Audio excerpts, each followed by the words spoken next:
Whew. Alrighty. We will be up and going here shortly. But for now, I just gotta make sure everybody's on board. Do do do do do do do do do do do do do do do do do do. Oh yeah.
Whew.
So in a fun twist, I can actually see the comments on Restream. That's seriously cool. I am going to allow us a little hold music while we're waiting for our guest of honor.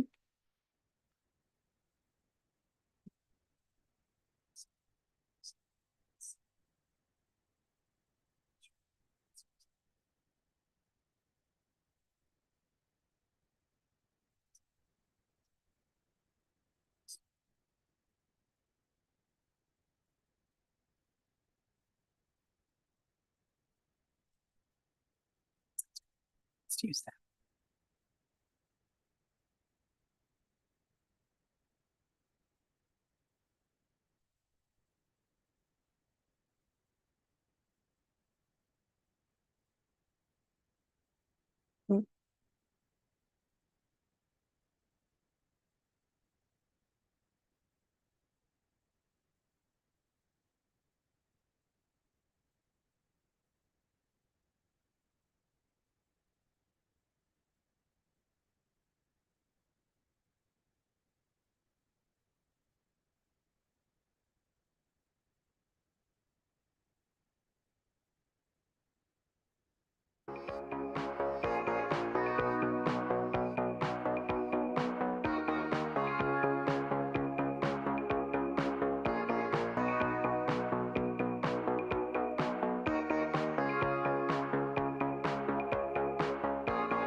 Right? Just kind of gets your blood going. That's good.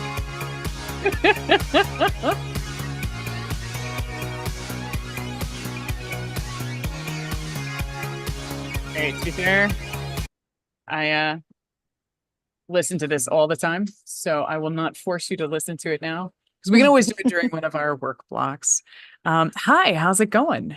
Good. How are you? Uh, you know, it's good. It's going to be a good day. I put it on gallery view because I wanted to be able to see both of us, but Okay. I'm gonna try a thing because I'm Mhm. on LinkedIn and I know I put in a new code for Instagram and it does not seem Mhm. to be streaming. However, if we're on LinkedIn, it'll show both of us at the same time, which I kind of think Okay. I like better. Let me let everyone know on LinkedIn that we are live. Yeah, man. Is it on Yeah. your personal page or the Al Echo page? That is a great question. Since I Okay. just made the Owl Echo page, I'm thinking I have not yet connected it. So Gotcha. that it may be still on mine.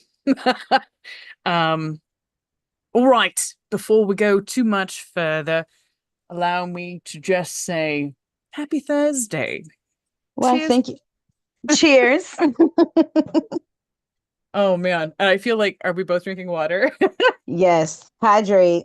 hmm Some days it's tea, some days you need the coffee, some days maybe you drink at three.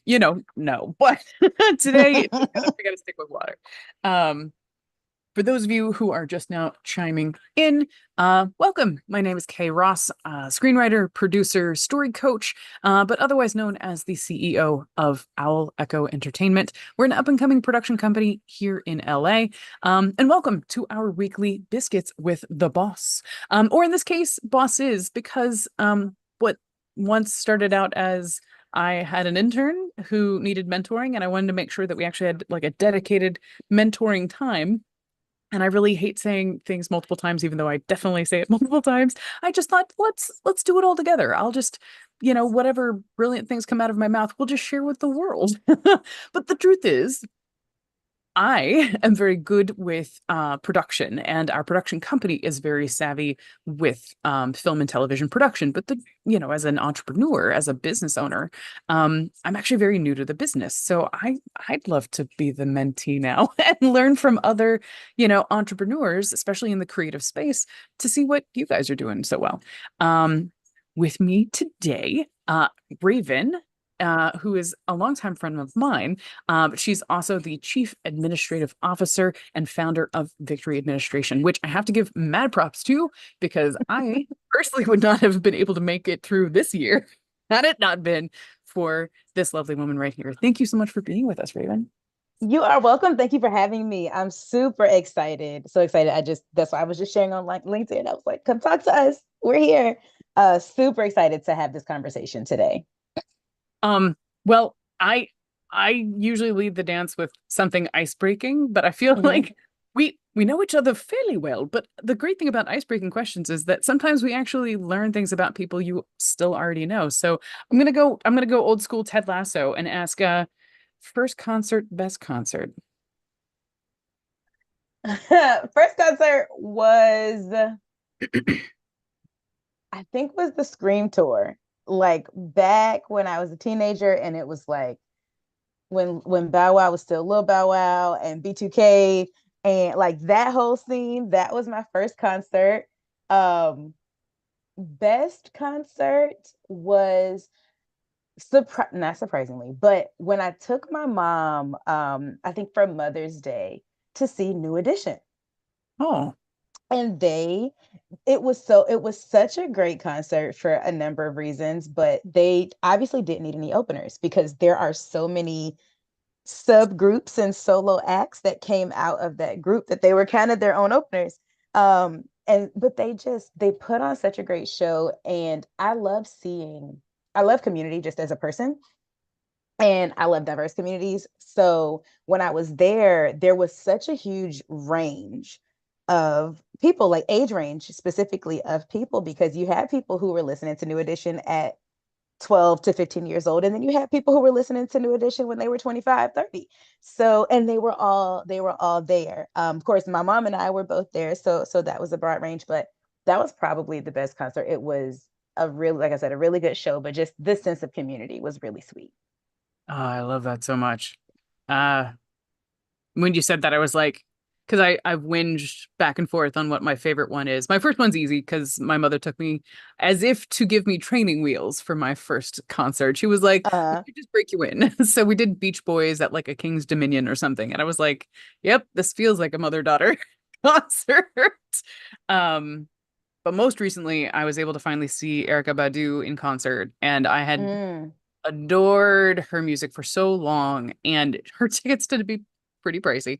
And she has such a stage presence, um, that you knew it was just going to be an enjoyable show. But at some mhm, point during the show, first off, we are surrounded by all sorts of people. Black, white, polka dot, all of our age ranges, and they're all loving on each other and like celebrating each other as things go on, which makes my heart so happy.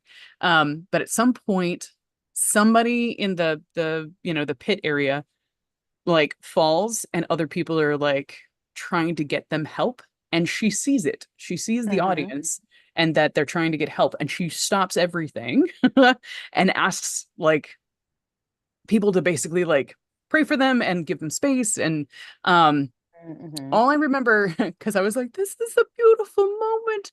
I mhm. remember her saying, just remember that we're all spiritual beings first and human beings second. And I was like, yep, this Wow. is a good moment. Thanks, Erica. Wow. That sounds very, very Erica Badu. Yes, I love that. Right. Um, but I love that. I love that community is part of what you Mhm. so enjoyed Yeah. about your Yeah, because concert. art brings people together. Like Yeah. that's it. And it doesn't, a lot of times it doesn't matter the medium. Like it brings people together. Yep. Uh, totally agree. All right. I did the first strike of ice breaking. Mhm. Do you have a favorite ice breaking question when you're working with creatives? Um,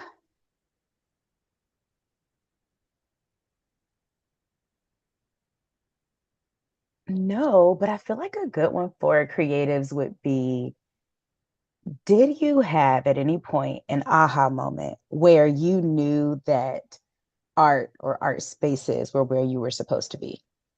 Mm-hmm. The easy answer is yes. And that is why I'm both a writer and a producer. Um, Sometimes my logical brain just wins out. So I have been in theater of a form since middle school, and I was Hmm. born into a family of actors and educators.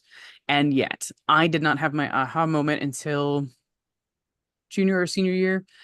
So, for the most part, I had been doing behind the scenes stuff. So, lighting, stage management, costumes, sets, always behind the scenes. But part Hmm. of what I started to feel was I would like to be on stage, but I have no interest in competing. I'm interested in doing, Hmm. but everything else is kind of politics. Um, so I was doing a little bit on stage for like classes, but I would never audition. And then it must have been the fall of my junior year. I remember seeing one of our fall one acts, and one of the one acts was about two Irish brothers because in the 90s the conflict in Ireland was a big deal. Hmm. As you can then see by, Brad Pitt's, foray into doing an Irish accent. I don't remember the movie. I just remember him performing with Harrison Ford going, I know you guys are trying real hard. And I know this is an important issue, but anyway, so we have two actors attempting to also do their Irish accents. Hmm. And in this particular scene, one has decided to join up with the local army, and the other one is like, "You're going to die. Like, Hmm. it's not a fight you can win." And Hmm. there's something emotionally missing from this moment. And I can't, the whole rule of theater at that point was um the theater director is the only director. So Hmm. kids can be everything else, including like stage managers and like set designers. Like we were really, it's mind-boggling how many of us from that generation became professionals in the industry because we were Hmm. allowed to do really good work. Mm-hmm. Accept that Mm-hmm. one. Well, but I was watching and I was noting. And in that moment, I felt something and I put two and two together about how I could feel more. And I knew one of the actors enough. So we started talking and I was like, "So how do you feel about that moment?" And he was like, "Mm." And I was like, "Do you want to try something?" And he's like, Mm-hmm. "Yeah, I'll take any information I can get."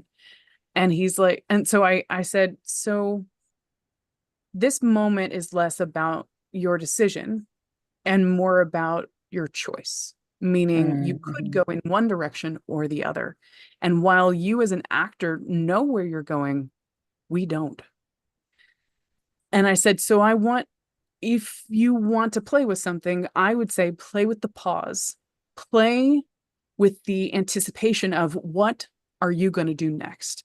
And I said, "And when you're there, eye contact, because the only place you can find that answer is in the person you're talking to, because the what we see on stage is him having the conversation and then him running away in a huff. So he makes a decision, right? But the huff means nothing if we don't understand the turmoil before he leaves. Um, and not only did he take the note, he thanked me for it afterwards. And I just thought in that moment, I was like, yep, this is what I should be. Mm-hmm. Um, Mm-hmm.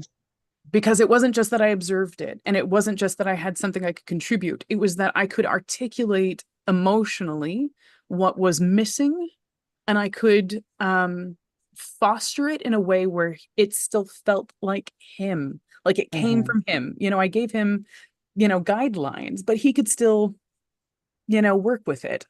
And I did that at 17, you know. Um, and the tricky bit about being a director is that it's you don't get a lot of work as a director. So you have to find other things to kind of keep the work going, which is why writing helps, right? Which is why Mm-hmm. editing helps, which is why producing helps. Um, Mm-hmm. Mm-hmm. but I've been circling the directing drain for a really long time, and partly because I think that the aha was more about him being receptive to my feedback and less about I'm really good at deducing how to elevate the emotional, quality of this scene. Mm-hmm. And it took going to film school and it took doing my own things to be like, oh, no. Yeah, it's Mm-hmm. it's also me. It's not just them. Mm-hmm. So that was my first aha, and I cling Mm-hmm. to it pretty hard. Yeah, that makes sense. I think that for me, I think that I had a couple over the course of my career, but they all taught me different things. I think that the very first one though was the first time I got on stage. And Mm, like maybe this is cliche, but the feeling, the rush that I get when I get under lights was just unmatched. I had never experienced anything like that. So I literally stepped on stage and like felt myself come alive, right? Like I said, just kind of cliche, but I felt myself come alive. And even when I did musical theater and I would be in an ensemble, people don't always pinpoint ensemble members. But there were so many occasions where I would come out after the show and people would be like, you were so great. Like you just stood out so much. And I was like, I mean, I was doing the same choreo as everybody else. But I think that what it was is just that life. Like I did feel like I was on stage by myself sometimes, or things like that. But I think that just the feeling of coming alive the first time I really stepped on stage underneath the lights. And I think that the second was I worked with a director named Frank Kuhn. He was incredible. He is an incredible director. And I remember I was on stage and we were doing notes and he was like, "Hey, you're gonna have to do some acting." And I was like, "I am an actor, what?" But but I was doing a straight play. And so having come from musical theater where you can hide behind singing and dancing. mm, Um, and him pushing me, kind of like you were saying, right? When it comes to taking the notes and doing different things, him pushing me, and just that simple note, right? Like I will never forget that. Like I was shocked and appalled. I was clutching my pearls. I could not believe it. But like that, that was the note was like, you essentially, right? For me, it was, you don't have to box yourself in, right? Realizing that acting truly was embodying my character, right? Because a lot of times in musical theater, I was just myself, right? Like I would Yeah. be, especially in ensemble, I was doing different things and I was having a good time. But fully embodying this character, finding where they intersected with your life, make finding out what my process was like. All of that came from his one note. His, you're gonna have to do some acting. Like I went, the show was in Roanoke, Virginia. I went like the next day before rehearsal. I went up to the top of Mill Mountain and sat down. It's a beautiful overlook, and I wrote my character's backstory. I had Mm, never done anything like that before, but him saying you're gonna have to do some acting was probably the most pivotal moment in my career because it made me learn what my process was. There was nothing else for me to hide behind. I yeah. had to learn my process. Oh, I love that so much. Um, I feel like that actually naturally segues into because you're all about process now. Yes. A little like origin story of like how you went from the industry to running your own business. um, I wanted the bottom line of it honestly is that I wanted a certain life for my family. Mm, And that wasn't necessarily financially, it was presence. yeah. When I decided to start Victory, formerly All Things Admin, but when I decided to go into business for myself, I was teaching high school theater. I loved it. Like to be clear, I absolutely loved being an educator. Um, I loved it, but I was at work a lot. I was at work a lot. Of course, as a teacher, I was bringing my work home with me, and my husband and I got engaged, and I was like, "What do I want for us?" And the answer was not giving. I wanted to be more present with my family than I was with my job. And I think that I would have felt that way regardless of, like, it just so happened that I was teaching in the art sector at the time, but I think that I would have felt that way whether I was full-time on set, whether I was still in casting, which is where you and I met. I don't think it would have mattered because there is a lot of times such a, we kind of eat, sleep, and breathe our work Yeah. when you work in entertainment. And I wanted a certain presence. So pre-COVID, I actually started Victory working remote. Um, but that was what it was. I desired a certain quality of life for my family that involved my physical presence. Yeah, man.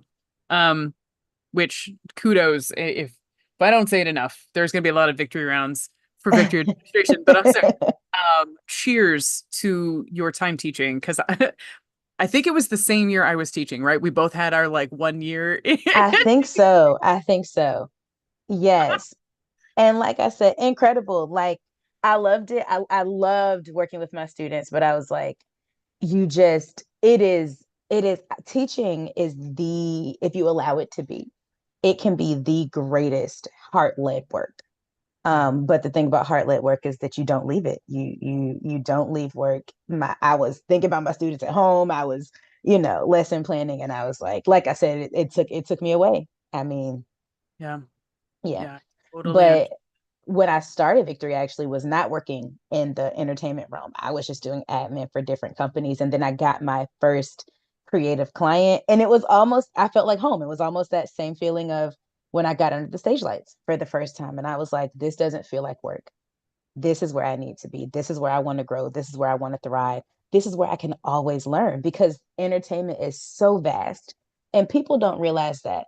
But entertainment is so vast. And so even after all these years of working with Victory, running Victory as it is, right? As an arts organization, I'm still learning literally every day. I feel like I learned something new about entertainment, about clients, about industry, about business, about myself as a professional, right? Like it can be hard as a business owner Yeah. to professionally develop Mm, because you're not getting an evaluation every 30, 60, and 90 days. right? You're not getting an annual evaluation. You might not be getting a merit raise every year. Right. So that professional development piece can be difficult, but I have found ways to continuously grow just in my field. And I'm so grateful for that. Yeah, man. Interesting enough, Ashley Morgan, thank you so much for your question.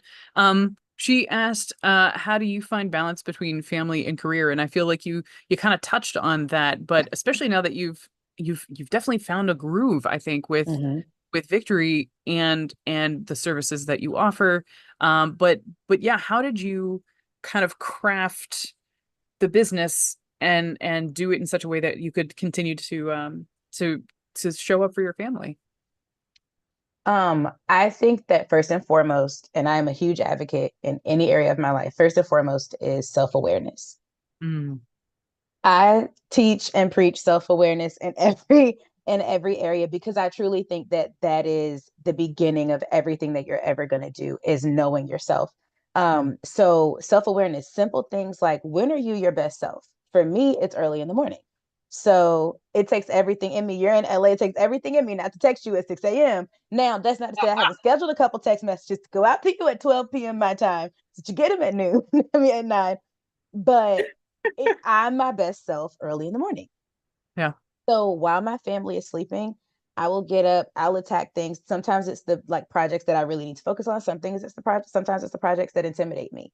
But I think that self-awareness is first and foremost, knowing, like I said, knowing yourself. When are you your best self? Is it in the morning?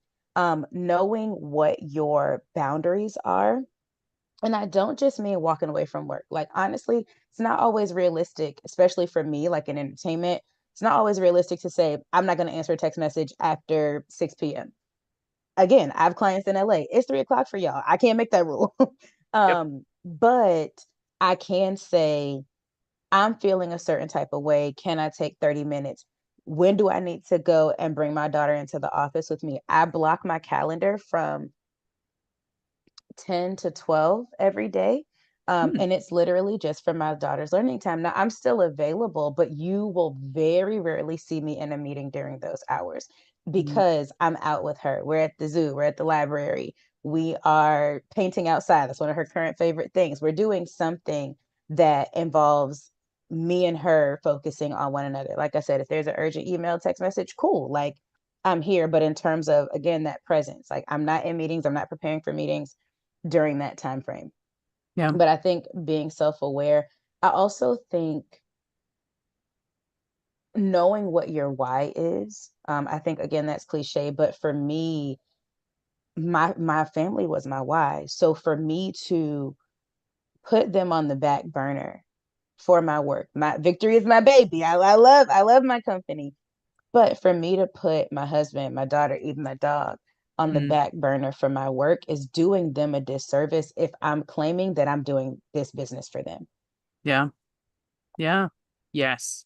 And what a beautiful like come back around, because I feel like if balance really is the key word in this question, that some part of it also has to be a recognition of like I want, right? Because I heard you say that earlier when you Hmm. were like, this is where I want to go and this is the kind of work I want to do. Hmm. You can only have an I want statement if you have that self-awareness. But also with full recognition that you cannot sacrifice too much of who you are or what you do in either direction in Hmm. order to show up. Hmm. Um, and just what a beautiful reflection on like if family is your reason, then you cannot overcompensate and you cannot, you know, be completely available either because, you'll slowly die. And that's terrible. Yeah, yeah. And I think that in business, you really do, or in life, I guess in general, you really do have to be careful, because if we are not careful, our families, because they're the closest to us, are the first people that we will essentially what we're doing is that we will assume will understand, right? Mm, So sometimes you'll take a meeting or a lunch or a big project because my family will understand, right? Even if you don't articulate it that way specifically, if we're not careful, we can scoot our families aside. And again, this is depending on your why, right? But if you're not careful, you can scoot your family or your friends, right? Insert community that in this case, But you can scoot them to the side because you know they'll understand, right? Yeah. You know that those are the people that gotta have your back. They are gotta you feel like they're obligated, but in a way that your colleagues may not be. But Yeah, yeah, man. just being mindful of that. I love that so much. And thank you, Ashley, for that question. I deeply appreciate that you're here and you're present. And she says self-awareness and boundaries. That's really good. I agree. I wholeheartedly Mhm. agree. Just because you're so good about being cognizant of time, how much longer do I have you? Can I ask you a couple more questions? Yeah, absolutely. Yes. And I know Um, I have on a couple minutes late, so for sure. oh, no, no worries. And really, because this originally started out with mentoring time for my intern, and we're kind of switching gears into me being the mentee, I feel like, we're gonna kind of figure out the timing of this as we go along. Yeah, true. Um, which I kind of brings me to my next question, which is certainly as an entrepreneur, I think part of what's been hard for me is the transition from contractor to entrepreneur, Hmm. because the contractor, it's kind of up to me mentality, right? There's a Hmm. project that needs to get done. If timing is off, I stop everything and get it done. And I have no one to delegate it to because I'm the delegatee. Hmm. So Hmm. there's the shift that happens when suddenly you have to delegate things. Hmm. So I'm curious about like how you handled the transition from contractor to entrepreneur. Um, that's a really good question. I think that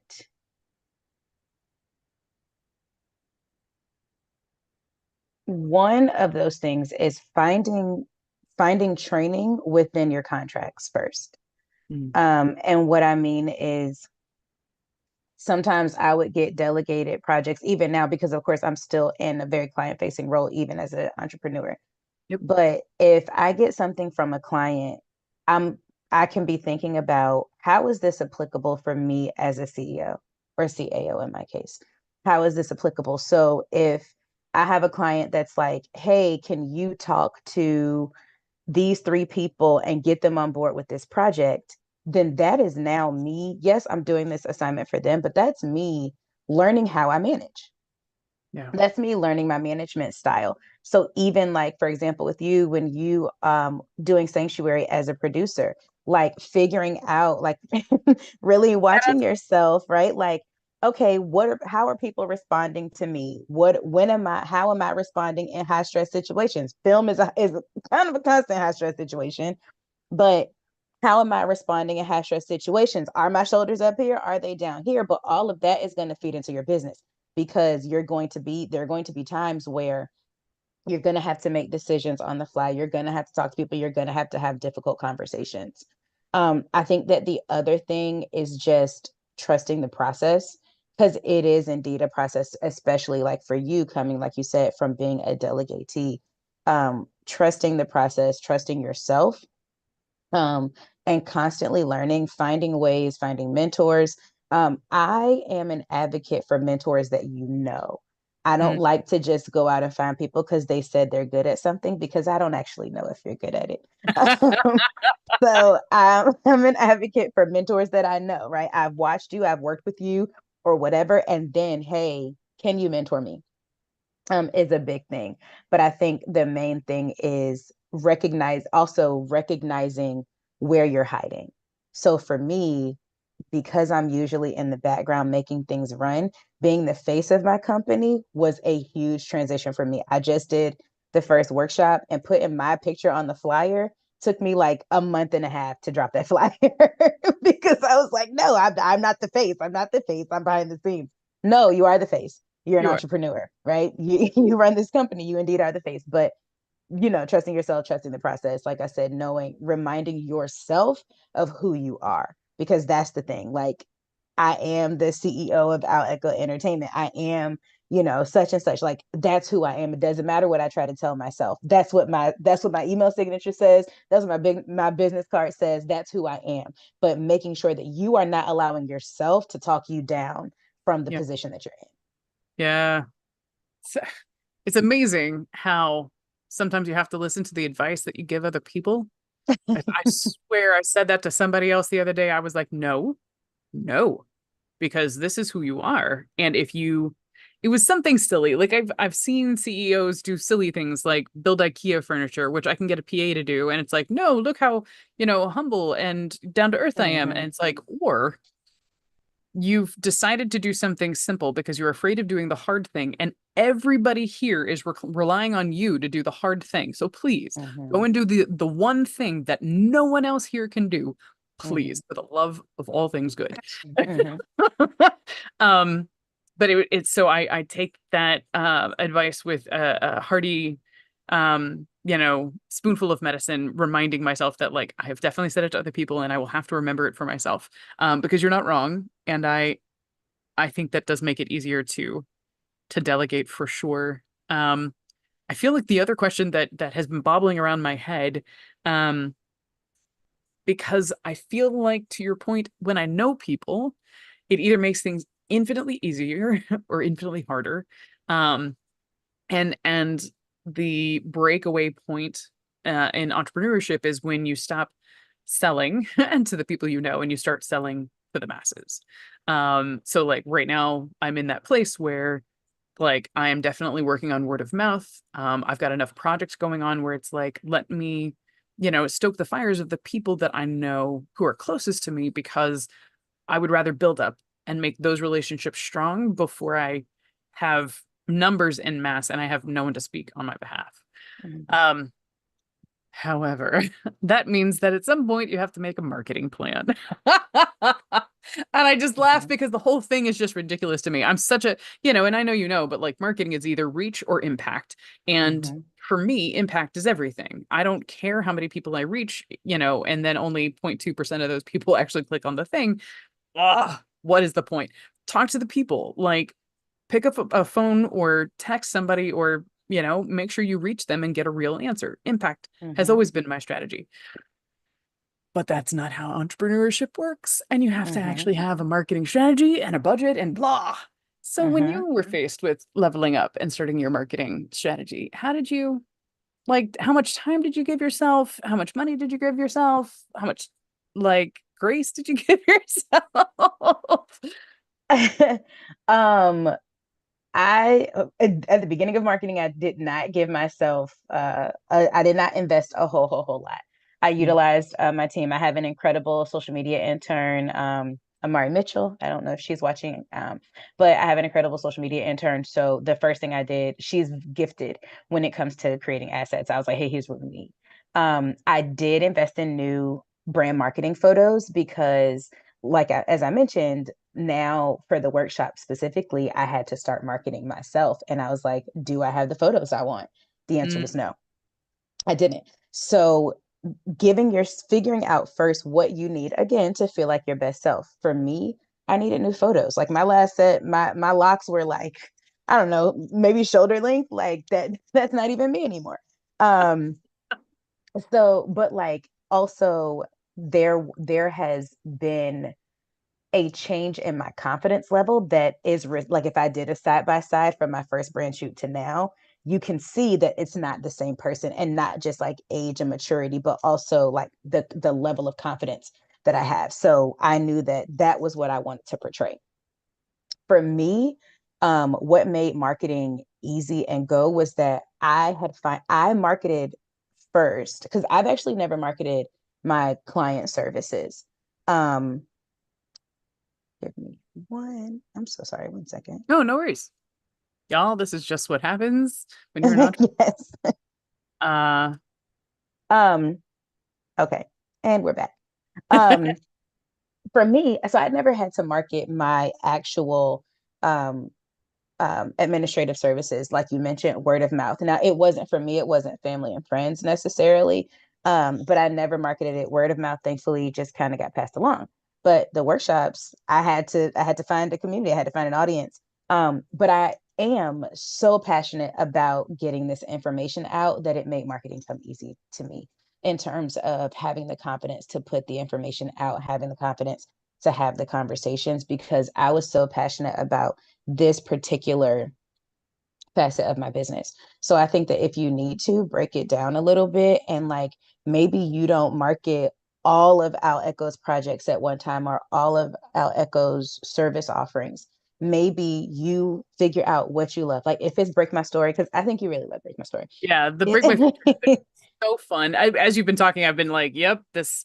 And to your point earlier, also, it just took time, right? Yes. Because there are lots of things I can do, but that's the contractor in me, right? Hmm. That's the cast a wide net and then see how the dust settles. And literally in the last 9 months, the dust has settled around this one thing. And it was true within my projects. It was true within, even the work I do with writers on Stage 32. And then I got a handful of clients over the summer, and I was like, y'all, there's something here. And the more I could do the same thing repeatedly, Hmm.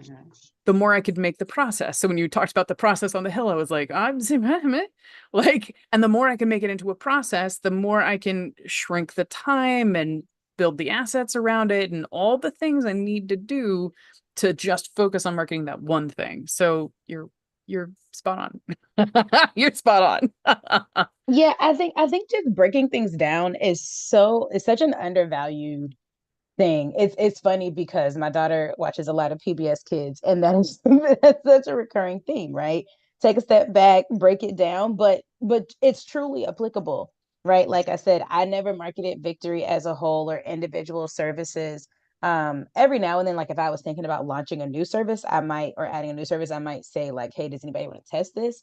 But the when I started doing the business of creativity workshops, I just was so it was so important to me for this to reach people Yeah. that like I said, it is still a driving force. Like I don't mind doing outreach now. I don't mind having conversations. I took my daughter to a visual art center earlier this week that I didn't know was there. We were going to go to a new library, and it shared a parking lot with the visual art center. So I took her in there, and we were just walking around. She was enjoying looking at the pieces, and I saw a sign that said they did classes. Like it directed you upstairs to where classes and workshops are, and I was like, hey, I talked to the gallery manager and actually got her info. She was interested in the workshop. But a year ago, I would have never been like, went in there and been like, do you guys need administrative services? Like, yes, I would have never done that.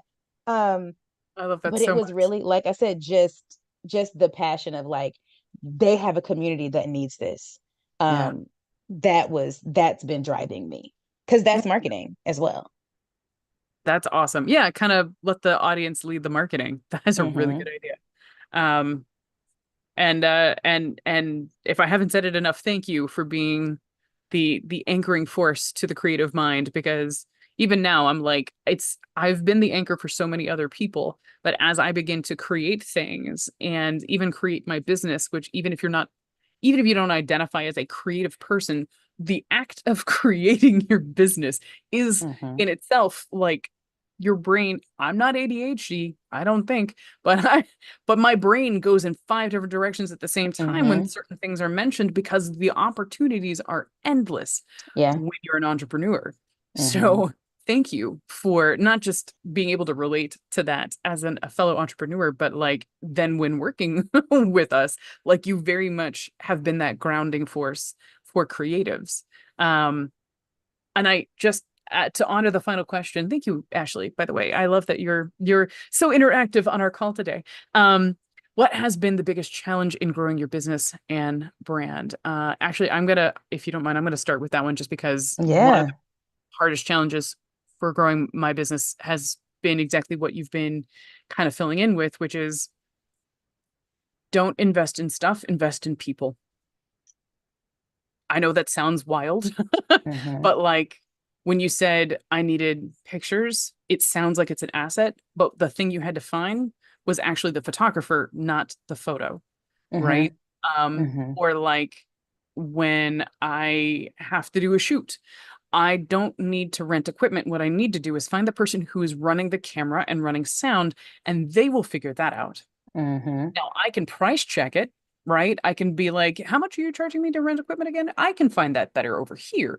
I have the ability to double check anything in that vein. What I do not have the ability to do is do their job better than they do. So the biggest challenge for me at least has always been stop investing in the stuff and start investing in the people. Hmm. Yeah, I would agree with that for sure. I think for me, and this is definitely just a characteristic because as you mentioned earlier, like I love a process. Literally everything I do has a process. But I think that that comes along with being a rule follower. And so for me, the biggest challenge was running with my yeses. um, I would have ideas, like you said, like when you're an entrepreneur, you could just, the possibilities are endless. So I would have all these ideas and tell myself, no, right? No, that doesn't work because, no, that doesn't work because. Same thing with the workshops. I don't know how long I've been telling you I've wanted to do this. And finally, I was just like, you could just do it, right? You could do it. Yes. But for me, the challenge was running with my yeses Yeah. because I am so systemic and I can shut myself down. I think that's been the biggest challenge. I think the second biggest challenge, and thankfully it's something that I've overcome and am steadily overcoming, is setting those boundaries, figuring things out. I think last year was my first year having company holidays. I never closed before. This year, I was closed on Monday. My wedding anniversary was Sunday, and I closed on Monday. Right, my clients know it's all listed out, Yep.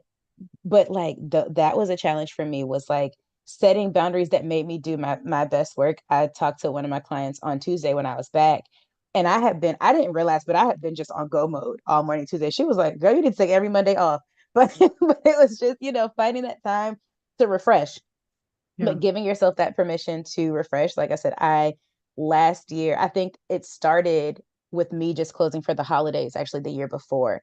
And I was Mhm. like, this was wonderful. And so last year I had my first year of, hey, here are my company holidays.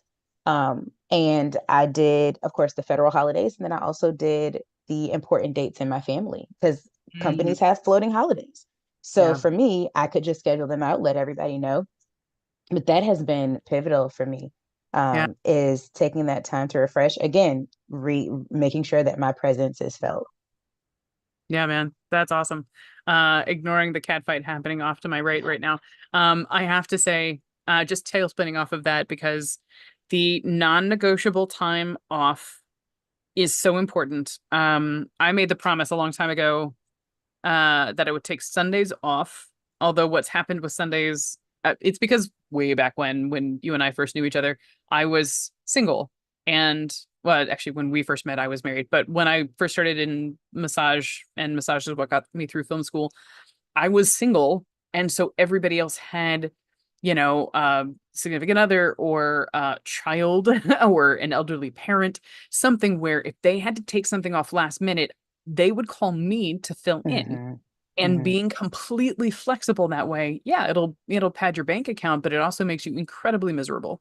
Um, so you have to promise yourself this is the one day that is non-negotiable. Since then, it's changed to Friday night into Saturday. So I have about 36 hours that is untouchable. I do not Hmm. answer phone calls. I do not answer emails. No. Um, so I non-negotiable for me is definitely part of that. But on the flip side, um, and I don't even think we had to talk about it. I think we just said, so we're gonna have weekly meetings, right? Great. Okay, cool. Because Right. speaking of sanctuary earlier, um, it's easy on a project to wait until there's something to talk about in order to make the appointment to talk. And if you Hmm. wait, you'll never have something to talk about and you'll never Hmm. get things done. And Hmm. on in the process, the producers just decided, look, if we're going to run this production like a company, then we're going to meet every week, regardless of whether or not we have something to talk about, because we'll figure out something to talk about and we'll keep the momentum going. Hmm. Um, and it sounds like a nothing decision, but making a weekly non-negotiable meeting, regardless of what you're talking about, keeps Hmm. everything moving. Hmm. Yeah. Yeah, it's I don't even necessary. know You also learn your team that way. This virtual world that we live in can make it very difficult to learn who you're working with, which is a necessity. So Yeah. the reason I always push for weekly meetings with clients is because that's where I learn you. That's where I know what bothers you, what frustrates you, what makes you happy, how you look or sound when you're having a rough day. Because then I can do my job and say, let's cancel some meetings today, or hey, let's can I take something off your plate? That's when I learn those things is in those weekly meetings. Yeah. And bless you for responding in that way, because it's so easy, I think, to just try and disconnect, especially when you're working remotely. And I hope, let's call it a residual effect of, these lives is also to just kind of remind people like, hey, if you are investing in having people as part of your company, Mm-hmm. then, showing up for the people part and not just the productive part has a value as well. Mm-hmm. Um, I mean, to that end, because I don't want to keep you on too long, but Mm-hmm. No, this has been we great. haven't had a proper victory round. So is there something from the past like week that you're really proud of that you wanna celebrate? I guess too, something that we spoke about, I decided I've been trying to figure out where I would take the business of creativity workshop to next. So like I said, I've been talking to just contacts, but I gave myself a yes, and I'm going to do the next one virtually. So I don't need a space. So, so that is my victory. I've got the content, the deck is applicable. It doesn't matter where I am. So the next one is going to be virtual, and that I gave myself a yes. Like I was like I said, talking to partners, trying to see if they would say yes, and I could say yes to me. So I'm doing a virtual workshop. I'm really excited. So awesome. Cheers to your virtual workshop. How Yeah. about for you? Oh. Mm, we just found out about the official selection for Sanctuary. The premiere is going to be September 6th, at Silicon Beach Film Festival. So I guess my biggest victory around that is sending out the word in a timely manner. Mm-hmm. And keeping up with social media stuff through my company so far, knock on wood. um as part of that, because that was always going to be the difficulty of running a company that has projects, is that I'm running the company and the projects. So Mm-hmm. plate is just getting a little faster now. Mm-hmm. But yeah, I'm excited, and I'm particularly excited that everybody else who's part of the project finally has a way to celebrate. Yeah. Um, because this time last year when we did our Kickstarter campaign, it was very successful. Thank you all to you who have contributed. Yes, the perks are coming. But like, because we were in the middle of a strike, our actors couldn't help promote the Kickstarter campaign. And so there's just been a lot of things that the actors really look forward to, and really even the crew have been looking forward to, that haven't been able to experience yet. Um, so yeah, I'm really excited that I can foster this moment for them. Good. I love that. I love that. Congratulations to you. Cheers to you. Cheers. Hey. Oh man. Well, thank you so much. This has been wonderful. Oh, I'm so glad. All right. That being said, because you all have been so patient and been here for so long, if you get a chance, check out Victory Administration. If I remember correct, victoryadministration.com. That's right. Yes. And I cannot recommend it enough. Look, at the very least, it's worth it to just book a consultation, see what Ravenn and her amazing company can do for you. Especially if you have a creative heart to your business. She understands creatives better than anybody. And I cannot say this enough. Thank you, thank you, thank you for being part of my process this year. Um, Truly invaluable. Um, and of course, if you get a chance, check out owlecho.com right now, on Instagram, Owl Echo Entertainment. We're ramping up not just for the premiere, but through the rest of the summer and into the fall. Break My Feature promo is what we were talking about earlier. And basically, it's just nailing the essentials of your feature film. Because that's the headspace I'm in right now. All of our short films have become feature films. All of those are moving forward. And yeah, I'm here. The engine is ready. So if you've got an idea, let's help you nail it down. And the great part about nailing down just the essentials of your story is that if you're writing anything else, comic book, novel, it can easily be transferred into a feature film. So we're here for it, man. And we'll see you next week because we got more entrepreneurs to talk to. Yes. Love that. Bye. Thank you. Bye, hun. Take care.